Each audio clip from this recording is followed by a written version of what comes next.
قل للمؤمنین یغضوا من ابصارہم، ایمان والو اپنی نگاہوں کو نیچا رکھو۔ یہ اعلان سن کر پورے لشکر کے لوگوں نے اپنی نگاہوں کو اس طرح نیچے کر لیا کہ کسی کی نگاہ کسی غیر عورت پر نہ پڑی۔ حتیٰ کہ لشکر کے لوگ جب لوٹ کر آئے تو ان سے کسی نے پوچھا یہ تو بتائیں جس قلعے میں آپ داخل ہوئے وہاں کے مکانوں کی بلندی کیسی تھی، وہاں کی چھتیں کیسی تھی؟ فرمانے لگے جب امیر لشکر نے نظریں جھکانے کا حکم دیا تو ہم نے نہ مکانوں کی اونچائی کو دیکھا نہ مکان کی چھتوں کو دیکھا۔ سبحان اللہ، اللہ تبارک و تعالیٰ نے انسان کی آنکھوں پر جو پردہ بنایا نا، وہ بھی اتنا جلدی کام کرنے والا پردہ بنایا گیا، پلک جھپکنا ایک ضرب المثل بن گئی۔ وقت کی قلت کی بات کرنی ہو تو کہتے ہیں بھئی جی پلک جھپکنے کی دیر میں، یعنی تھوڑی سی دیر میں اللہ تبارک و تعالیٰ نے اس دروازے کو جلدی سے بند ہونے والا اس لیے بنایا کہ میرے بندوں کل قیامت کے دن تمہیں اعتراض نہ کر سکو۔ رب کریم غیر محرم سامنے تھی، ہم چاہتے تھے آنکھیں بند کر دیں مگر ہمیں آنکھیں بند کرنے میں وقت لگ گیا تھا، اسے نظر غلط لگ گئی۔ اللہ تبارک و تعالیٰ نے کتنی بڑی نعمت عطا فرمائی ہے۔ انسان کے جسم کے دو اعضاء ایسے ہیں جن کو اللہ تبارک و تعالیٰ نے دوہری حفاظت دی ہے، ڈبل اللہ نے حفاظت دی ہے۔ ایک تو زبان دیکھیے، اس کے گرد دو دیواریں ہیں، ایک دانتوں کی دیوار اور ایک ہونٹوں کی دیوار۔ اس کو دو دیواروں میں اس لیے بند کیا کہ زبان کی ان دو دیواروں کو کھلنے سے پہلے ذرا تول لو تم کون سی بات کر رہے ہو۔ اس زبان سے ایسے کلمات نکل سکتے ہیں جو کافر کو بھی مومن بنا سکتے ہیں، اور اگر غلط ہو تو مومن کو بھی کفر کے حدود میں داخل کر دیتے ہیں۔ دوسرا، انسان کے جسم کے جو پوشیدہ اعضاء ہیں ان کے اوپر ہمیشہ دو کپڑے ہوتے ہیں، بازوؤں پر ایک کپڑا، پیٹ پر ایک کپڑا، ٹانگوں پر ایک کپڑا، لیکن پوشیدہ اعضاء پر ہمیشہ دو کپڑے ہوتے ہیں، اوپر قمیص، دوسرا نیچے ازار بند۔ دو کپڑوں میں چھپانے کی سنت اس لیے بنائی گئی، اے مومن ذرا کپڑا ہٹانے سے پہلے یاد رکھنا تو کتنے بڑے گناہ کا ارتکاب کرتا ہے۔ اللہ کی عظمت سے ڈر جانا، اس گناہ سے بچ جانا، ایسا نہ ہو کہ تیرے لیے دنیا و آخرت میں ذلت و رسوائی کا سبب بن جائے۔ اللہ کے نبی صلی اللہ تبارک و تعالی علیہ وسلم نے اپنے یاروں کو اور اپنے صحابہ کو ایسی حیا سکھائی کہ عثمان غنی سے اللہ کے فرشتے بھی حیا کیا کرتے تھے۔ اللہ نے ان کو اسی زندگی پاکیزہ عطا فرمائی تھی۔ اللہ تبارک و تعالی باحیا انسان کی زندگی میں برکت دیتے ہیں، اس کو پریشانیوں سے بھی محفوظ کر لیتے ہیں اور اللہ تعالیٰ اس کے محافظ بن جاتے ہیں۔ ایسے انسان کو زندگی میں اگر کوئی پریشانی آئے تو اللہ تعالیٰ خود اس کی پریشانیوں کا حل نکال لیا کرتے ہیں۔ میرے بھائیو، بہت سارے واقعات ہمارے قرآن میں اللہ نے بیان کیے۔ حضرت مریم علیہ السلام کی پاک دامنی کو بیان کیا، حضرت یوسف علیہ السلام کی پاک دامنی، آپ جانتے ہیں ان کی پاک دامنی کی گواہی بھی ایک چھوٹے بچے نے دی تھی۔ تو جب کوئی انسان گناہوں سے بچتا ہے، پاک دامنی کی زندگی گزارتا ہے تو اللہ تعالیٰ اس کی اسی طرح پشت پناہی فرماتے ہیں، اس کے خاطر بنے ہوئے اصولوں کو بدل دیتا ہے۔ اپنی سنت کو چھوڑ کر میرا اللہ اپنے قدرت کو ظاہر کر دے گے تاکہ میں اپنی قدرت کا یوں اظہار کر سکتا ہوں۔ اللہ کے نبی صلی اللہ تبارک و تعالی علیہ وسلم کی پہلی شادی حضرت خدیجہ الکبریٰ کے ساتھ ہوئی۔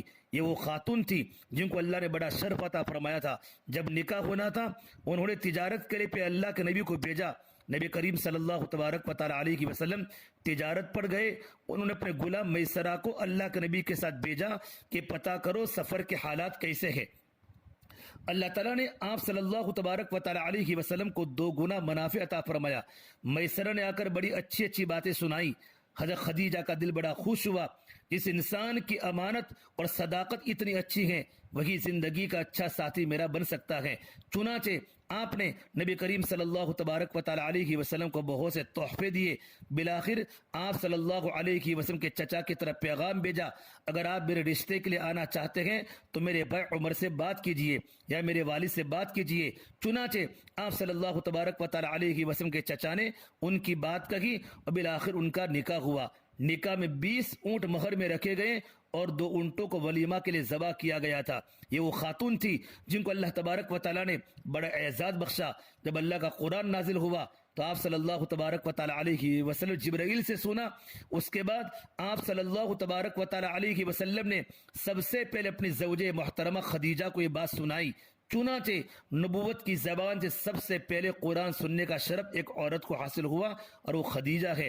اس امت کے مردوں پر عورتوں میں سے اس عورت کو فضیلت حاصل ہے جس کو اللہ کے محبوب کی مبارک زبان سے سب سے پہلے قرآن کریم سننے کا شرف حاصل ہوا ہے، اور اس امت میں سے اس عورت کو اعزاز حاصل ہوا کہ اس نے اپنے آنکھوں سے محمد بن عبداللہ کو محمد رسول اللہ بنتے ہوئے سب سے پہلے دیکھا۔ جب آپ صلی اللہ تبارک و تعالی علیہ وسلم کسی وجہ سے غمگین ہوتے اور فرماتے خشیت علی نفسی، مجھے اپنی ذات پر ڈر ہے، جب وہ فرشتہ آتا ہے تو مجھے اپنی جان کا خوف ہوتا ہے، آپ فرماتی کلا ہرگز نہیں، اللہ آپ کو ضائع کبھی نہیں کرے گا، اللہ آپ کی مدد کریں گے۔ چنانچہ اللہ کے نبی کو تسلیہ دیتی تھی۔ ہجرت سے 3 سال پہلے 65 سال کی عمر میں ان کی وفات ہوئی اور جنت المعلا میں مکہ میں ان کی قبر ہے۔ خدیجہ کی وفات کے بعد اللہ کے نبی صلی اللہ تبارک و تعالی علیہ وسلم مغموم رہا کرتے تھے۔ تسلی دینے والا زندگی کا جو ساتھی تھا وہ بھی چلا گیا۔ ان دنوں میں آپ صلی اللہ علیہ وسلم کے غم کو بانٹنے والا کوئی نہیں تھا۔ حدیث پاک میں ہے آپ کو خواب کے اندر ایک شکل دکھائی گئی، فرمایا میرے محبوب آپ غمزدہ رہتے ہیں، ہم نے آپ کے لیے زندگی کے ساتھی کا چناؤ کر دیا ہے۔ آپ صلی اللہ تبارک و تعالی علیہ وسلم بیدار ہوئے۔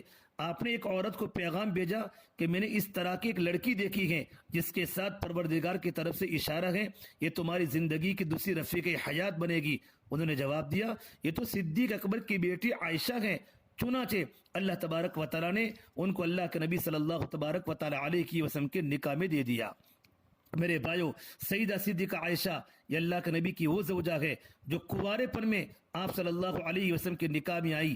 باقی جتنی بھی ازواج مطہرات ہیں وہ سب کی سب ایسی تھی جن کی پہلے شادی ہو چکی تھی یا ان کو طلاق ہو چکی تھی یا ان کے خاوند ہو چکے تھے اور بعد میں ان کا نکاح اللہ کے نبی کے ساتھ دوبارہ ہوا۔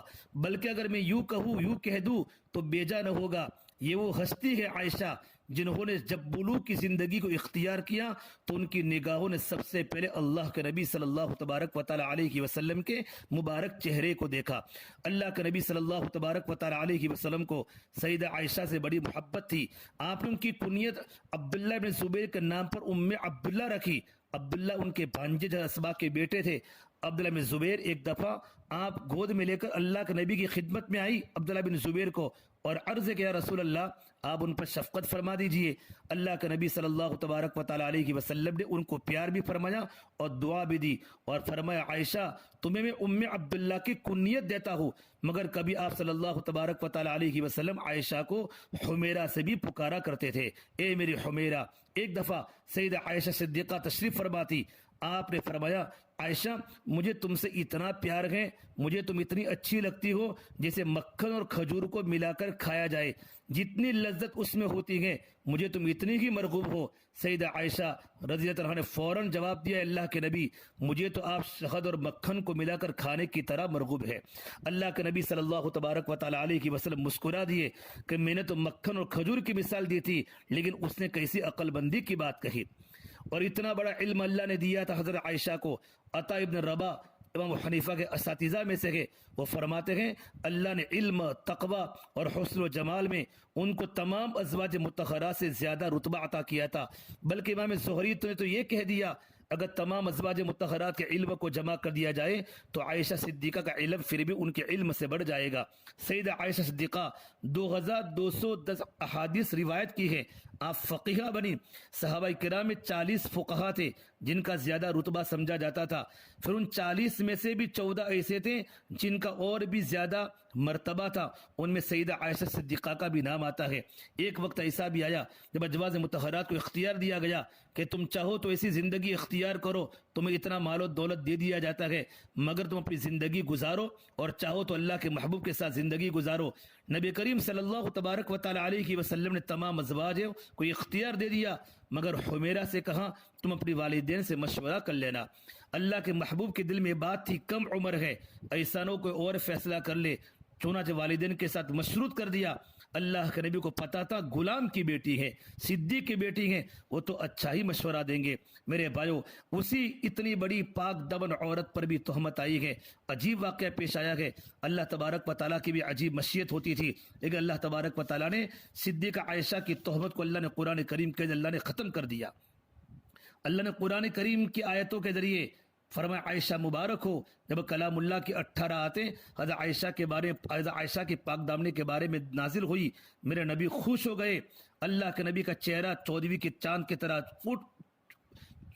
چمک اٹھا، اور میرے نبی نے فرمایا عائشہ مبارک، اللہ کا کلام اگر آیا ہے، اللہ نے کہا الخبیثات للخبیثین والخبیثون للخبیثات والطیبات للطیبین والطیبون للطیبات اولئک مبرؤون مما یقولون، اللہ نے تیری براءت نازل فرما دی۔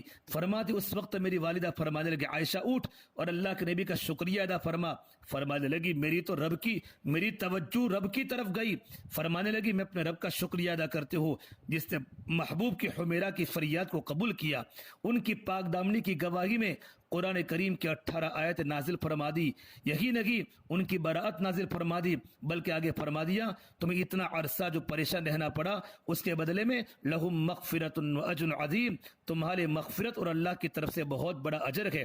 میرے بھائیو، جب پاک دامن انسان کو زندگی میں پریشانی آتی ہے پھر اللہ تعالیٰ خود ان کی پشت پناہی فرمایا کرتے ہیں۔ آج بھی جو انسان نیکوکاروں کی زندگی اور پرہیزگاروں کی زندگی بسر کرے گا اللہ تعالیٰ کی مدد اس کے ساتھ ہوگی۔ آپ صلی اللہ تبارک و تعالیٰ علیہ وسلم کی تعلیمات کتنی اچھی ہیں، آپ نے اس بات سے منع فرمایا کوئی بھی ایسا کام کیا جائے جو حیا کے تقاضوں کے خلاف ہو۔ آپ نے ایک صحابی کو حیا کا ایسا نمونہ بنایا تھا کہ ان کی نگاہیں پاکیزہ، ایک صحابی کو ان کے دل پاکیزہ اور ان کی زندگی گناہوں سے پاکیزہ تھی۔ اللہ تعالی ہمیں بھی ان کی پاک دامنی والی زندگیوں کا نمونہ عطا فرماوے اور ہمیں بھی حیا اور غیرت والی زندگی گزارنے کی اللہ تبارک و تعالی توفیق عطا فرماوے۔ اللہ تعالی ہم تمام کو صحابہ جیسے ہمارے دل عطا فرماوے اور پاک دامنی والی زندگی اللہ پاک ہم تمام کو گزرنے کی توفیق عطا فرماوے۔